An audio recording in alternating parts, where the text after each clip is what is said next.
Welcome back to the Black Letter Podcast. We set out to create an entertaining and exciting podcast about law and business, and I think we've done it. Black Letter, the name, comes from the Gothic typeset that was originally used in the Gutenberg press. Over time, Black Letter became the only font that English law books were printed in. Everything else was printed in regular type. It made it harder for kind of the common person to understand what the English law book said. Black Letter came to represent something that was law, that was set in stone, that was sort of old and a well-settled fundamental principle of law. We're here to demystify Black Letter law. We're here to demystify things that happen in business and law and where those two meet. And I hope you have fun listening.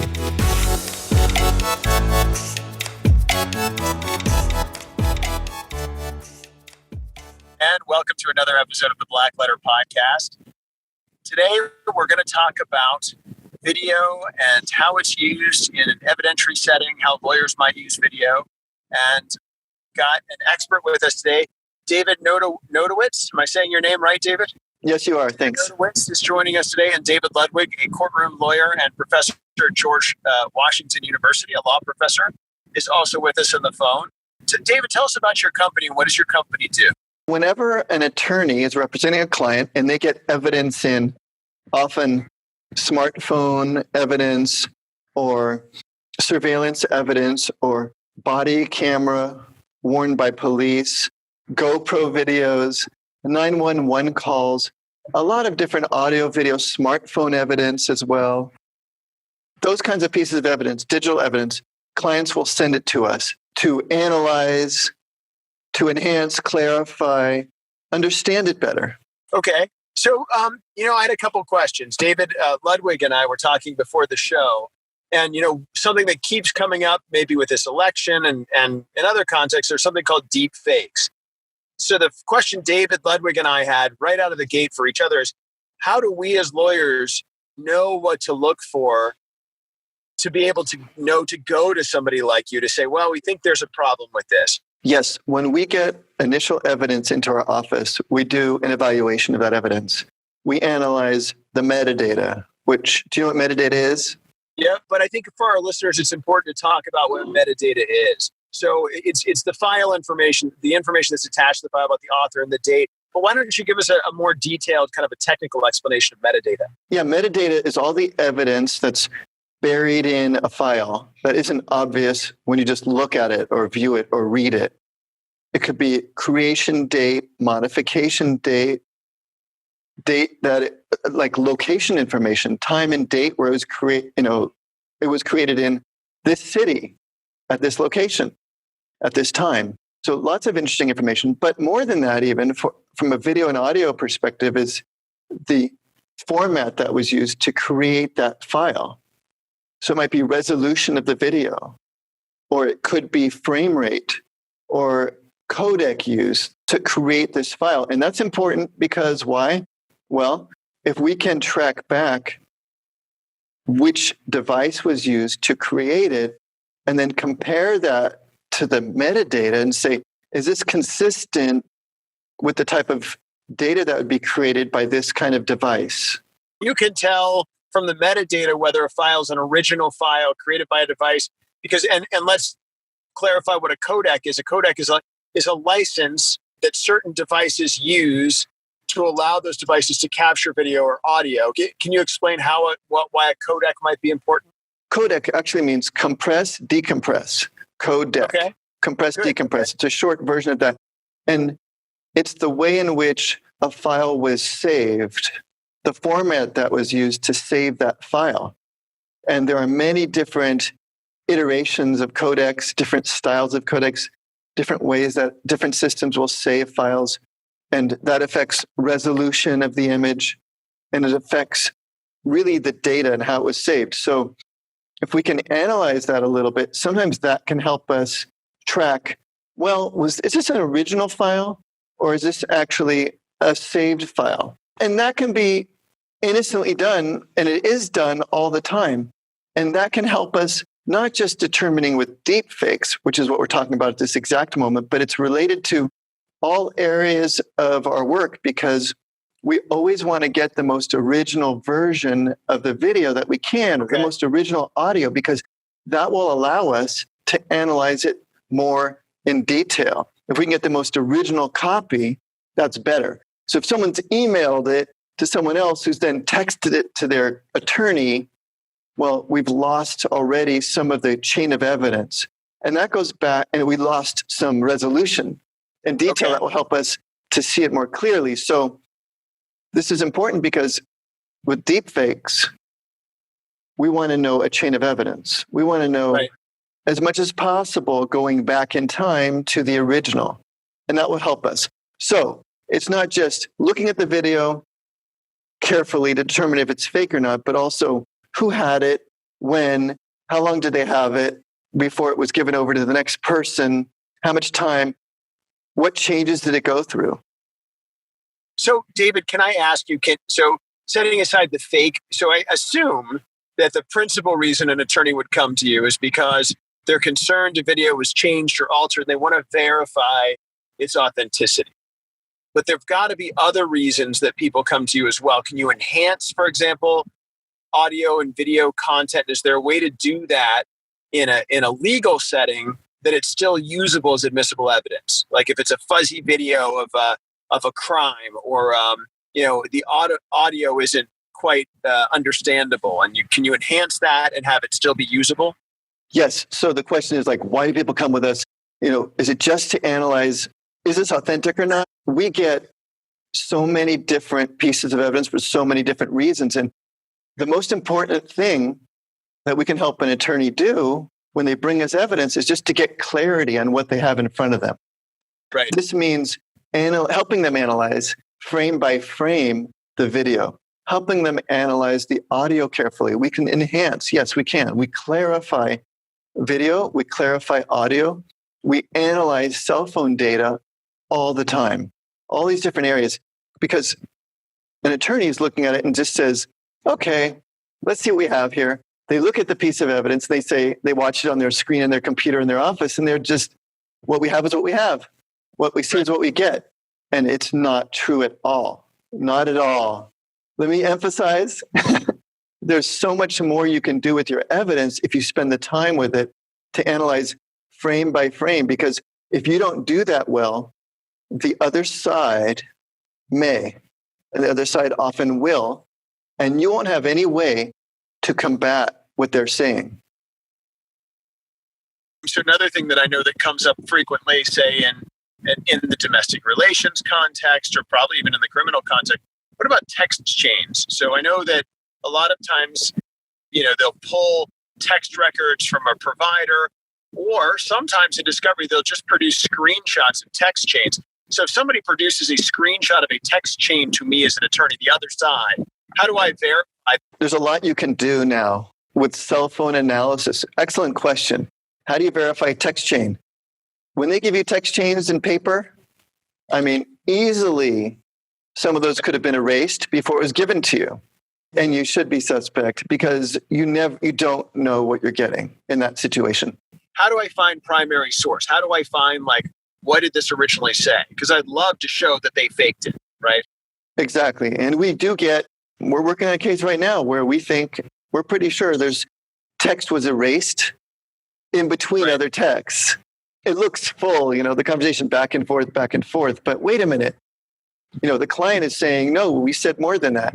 And what's been erased? So if you can get your cell phone, do a professional analysis like we have at our office. We have something called Celebrite. It's a hugely expensive program that we have expertise in as well. It's not just an expensive program, but you have to know how to use it, as in most situations. You can do a full dump, it's called, of the cell phone data from everything. And on a cell phone today, you might have hundreds of gigabytes of data, right? It might be less. It might be 15 gigabytes, 20, 36, whatever. 256, though, is common now. Do a full dump, and then you can analyze the text messages from inside the phone. I have an expert here in the office, so I can't say everything about it. I can say, it'll say if a text has been deleted. You might not get the actual text, but maybe you can see signs that something was deleted. Okay. Yeah. So David Ludwig, I'm going to turn it over to you. So put on your professor hat for a second. What am I not thinking about? I mean, I think the issues are myriad from a perspective of evidence. Of course, like what's really interesting about this is how much might be lost maybe at the margins. Like, of course, the smoking gun of the deleted text, that's amazing find. What's popping in my mind, kind of percolating, is sort of the cropped photo or the body cam footage where, maybe 20 minutes were recorded, but we only got 10 minutes, where things are manipulated just at the margins enough to create a deceptive presentation, perhaps, or maybe just not tell the whole story. That's kind of more interesting at the margins to me about kind of the one missing piece in the text chain or the something cropped out of the frame or something that sort of limits our knowledge and the ability to maybe, even if we can't recover what's missing, at least know that something was missing. It's not necessarily done nefariously. Right. We often get police. Look, police are great at, some would disagree with me, but police are usually awesome at arresting people. They're great at putting people in holds. I know it's a big controversial subject, but they're great at physically stopping people and arresting them.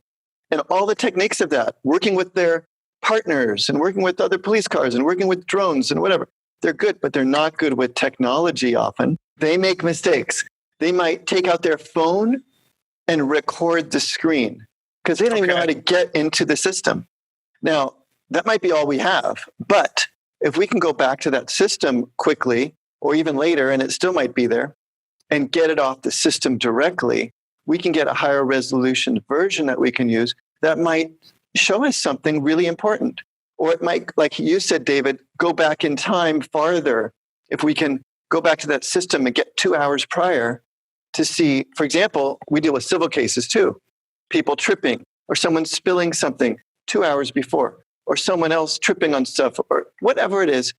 But often it's not on purpose. It's just someone emailed someone then texted someone that same evidence and it got compressed. And now we can't see what we want to see or hear what we want to hear. Okay. As a lawyer who hasn't, I've used video evidence more as a demonstrative tool than as a piece of evidence because in the world that I'm in IP space, it's usually explaining something or it's not usually a primary piece of evidence, demonstrative evidence. But if I get I do get text chains and other things and emails in particular, what are the top, if you could, and I don't know if you can narrow it down to 3 things that as a lawyer, whether it's video or text or email, that should make me suspicious of evidence I get in discovery. That would be a great, 3 or 4, 2, whatever, major things. You're like, hey, these are big, obvious flags. You need to talk to somebody like me to get, to look at this evidence.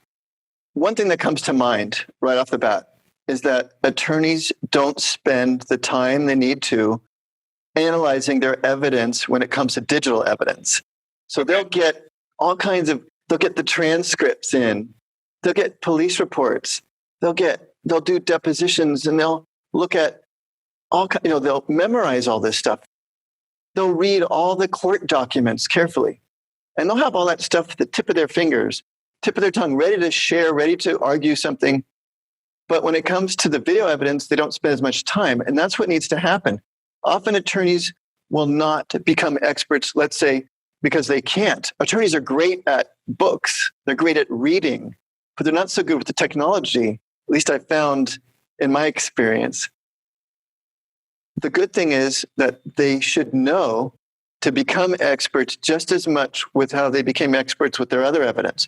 Become experts with the video and audio evidence, frame by frame, so that you can have it ready to go from the beginning of trial, and even way before that, of course, but especially from beginning of trial, at the opening statements when the other side is saying something, right? You want to be able to say, wait, and even object to an opening statement, which I've seen done in court when the attorney was like an expert, fully clear on the evidence. He can object to an opening statement comment in front of a jury. It looks very good. which is really rare, I will tell you, and judges still frown at you. You have to be really, really on your game to object to an opening statement. And they have to be really, really bad. One time in trial, opening statement, the other side put up a still frame. And they said, this is, and you're going to see my hands here, this is the moment before our client, the defendant, talking about us. This is the prosecution talking. This is the moment before Mr. Blank was going to swing and hit this person. And we knew that this frame was not that. What it was the frame right after our client had pulled away because the other guy had grabbed his arm. So he had pulled away like this. And the other side was saying, this is him swinging, getting ready to swing. And actually, what I'm going to do is allow you to, I'm going to give you that frame of the transcript that you can put up. Because it's really interesting to see where he says, in opening statement, I have that transcript because it was so interesting to me. I got a hold of it. It was shot down, and I'll show you that. So he was misleading. So the prosecutor, and David, I don't know if I was a prosecutor. I can't imagine that any prosecutor would intentionally do that. But, he got his evidence from somebody and it wasn't looked at carefully is probably what happened. And I bet it hurt. So I'm curious to see what that transcript says. Well, I'll highlight the little area for you so you can see this piece that I mean. It's a very powerful moment, and it's something that the jury won't forget, right? And you can go back to that in closing arguments, right? And you say, as the attorney, which I'm not, but you guys are, the attorneys would say, since the beginning, they've been trying to deceive you. And here's the proof right here. So it's a very powerful moment when you can remind people of how the evidence has been manipulated and how they've been trying to be tricking you all this time. Item number one, I get loud and clear, is attorneys need to be familiar with digital and audio and video evidence of all kinds, especially that involved in their case. And then point number two, you seem to make anecdotally, was that you need to be careful with it. So be familiar with it, but also be careful with what evidence you're presenting. There's two sides to, it's a great benefit to have a beautiful picture of what looks like somebody stabbing somebody. But if it's them pulling away and the other side can prove it, they're going to double down on the damage they can cause your case. What do you think the third big point, Mike? Often people don't realize, attorneys don't realize how much evidence is embedded in what they have. For example, height analysis, speed, the distance can be deceiving on your video. A lens can distort the evidence so that to the jury, you might not even think of this, but to the jury, it looks like something is really far away. Gotcha. It looks far away, but in reality, it's just a few feet away. But this lens distorted it. For example, when you have evidence, it's a good example, on a car, right? On your rear view mirror, which you're in right now, a car, right? So in your rearview mirror, look on the right side. It says on the mirror often, objects in mirror are closer than they appear. Mine are unprinted. Sorry. Oh, wait. Here we go. There it is. You see, you might not be able to see it in this presentation, but if you were to get close, you would see that it says objects in mirror are closer than they appear. That's because it's a bended lens. It's the same thing with cameras. And so evidence, what it looks like to a jury is very important. You have to be aware of that as an attorney. How is my jury perceiving this evidence? And I might need to make them aware, for example, and the exact example I'm giving now, the two people are actually much closer than they appear to each other. Is there anything else you think we need to hit on here? I feel massively more educated and now more worried about the evidence that we're using all the time. I guess we've been scraping by for 20 years on what we know. And we do use experts to put stuff together, and it's a little bit different in the patent litigation world than in the criminal and personal injury world, but not as frequent. Dave, what do you think? Other thoughts? Yeah, no, I think it's fascinating. I mean, as anyone that does trial work knows, like the story that the jury perceives is almost as or more important than the legal arguments. And I think what David has highlighted here is how lawyers can get really caught up in the legal arguments, but maybe lose sight of a little bit about what the juries are really seeing in terms of the story and the narrative. And a picture tells 1,000 words. If we've got a video clip that's really powerful, that can be a game changer for a jury, and they may ignore, the vast swaths of other evidence in favor of a compelling, video clip or something like that. So to be able to, I guess, cross-examine or analyze that video clip, or to explain it, why the arm was here as drawing away versus moving forward, or space between people, that it may be a little bit deceptive based on the clip, even if it wasn't manipulated, just based on perspectives and other things, and to be able to bring that in. Usually when we've used video evidence, it's just, like David said at the outset, it is what it is, and you just play it for the jury, and they see what they see, and that's all. But to add those additional evidentiary factors of bringing an expert in and saying, well, actually, this looks like 15 feet away, but it was only 7 feet. Does that change your perception of how things played out, and so forth, would be very powerful. Not to mention all of the, metadata and other information buried in there in terms of enhancements and other stuff. So I think it could really be a huge tool for either using kind of digital evidence to a better advantage, or perhaps, questioning the other side's evidence or something. So I guess the only other thing that we've touched on it a little bit, of course, is the kind of the evidentiary admissibility of some of the video evidence in terms of, and David mentioned at the outset a little bit about chain of custody and authenticity. But a lot of times, we'll get a video and the other attorney will say, oh, this was taken by my client's cell phone on August 23rd. Right. And we just say, okay, and nobody questions that part of it. You just sort of put it up and say it's cell phone video from so-and-so. It may not be what it seems to be, and that there's so much more to that. David, can you speak to some of those sort of admissibility, authenticity issues that we have, like other than just cropping or intentional manipulations, but kind of more subtle things like that? One case that comes to mind was when metadata said one thing, and we realized, let's look at this more carefully. And we actually subpoenaed the hard drive, and we found other images that looked exactly the same or very, very similar that showed different metadata from months before. And so we proved in court, and the judge threw out the case in the middle of the case because of this, that the dates that they had claimed an event happened could not have happened on those dates. So the actual dates were off by months. And it didn't make any sense. It could have been self-inflicted. Who knows what these injuries were from?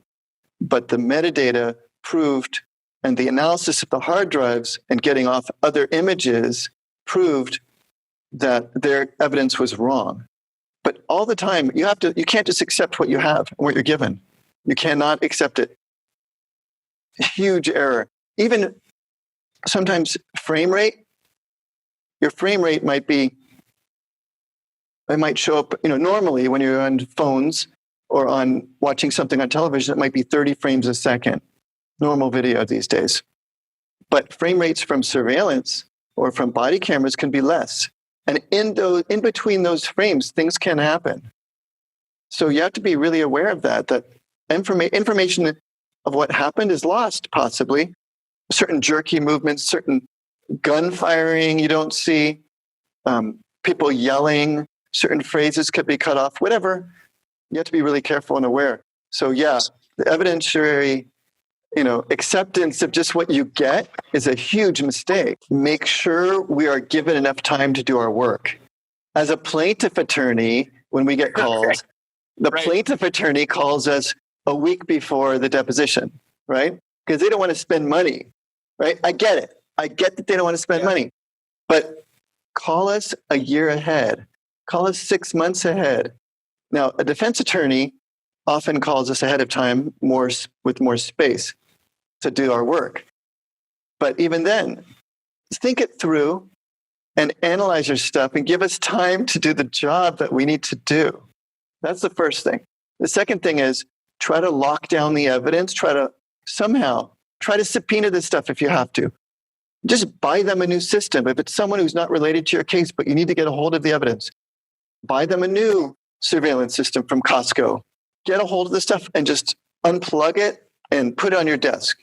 David and David, thanks again for joining us today on the Black Letter Podcast. To all our listeners, thanks once again. That's all for today's episode of Black Letter. Thanks again for listening. Join us next time when we talk about more Black Letter issues in creative ways. Make sure you subscribe to the podcast on iTunes and Google Play so you never miss an episode. And to catch us on video, check out our website at blackletterstudios.com.